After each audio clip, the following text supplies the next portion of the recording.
દેશમાં આગળ વાત કરીએ તો છોટાઉદેપુરમાં એક ડોક્ટરનો નશાની હાલતમાં હોવાનો એક વિડીયો સામે આવ્યો છે, જે સોશિયલ મીડિયા પર વાયરલ થઈ રહ્યો છે।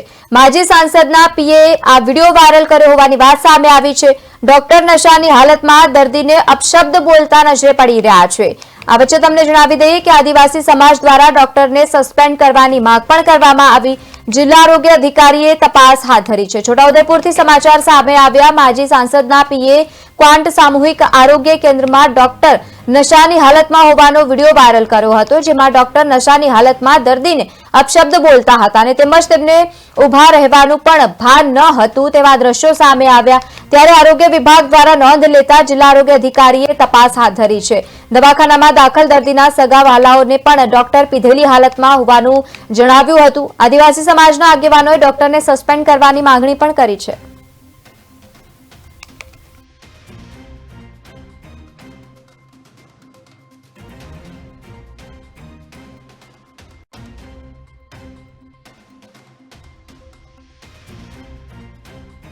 મારી શિફ્ટ ચાલુ થઈ ત્યાં સુધીમાં તે નીકળી ગયા હતા, એટલે મને ખબર નથી શું છે।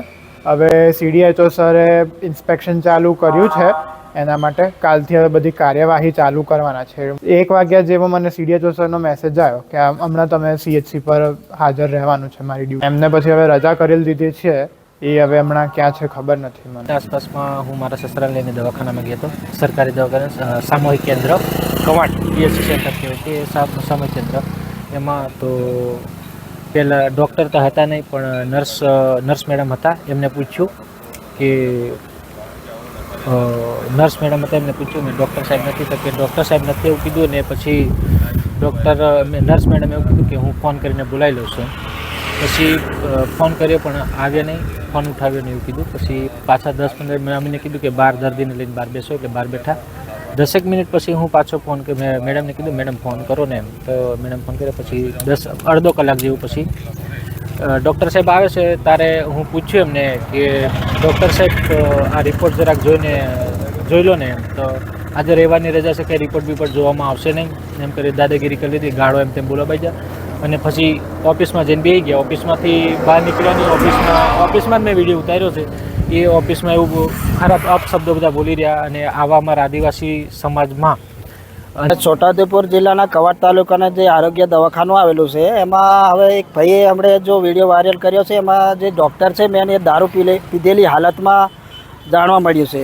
હવે આ આજનો એ નહીં, એક ઘણા વખતથી એવી અમે ખુદ પણ દવાખાના ગયા છે કે પીધેલી હાલતમાં ઘણા વખત એમને જોયા છે।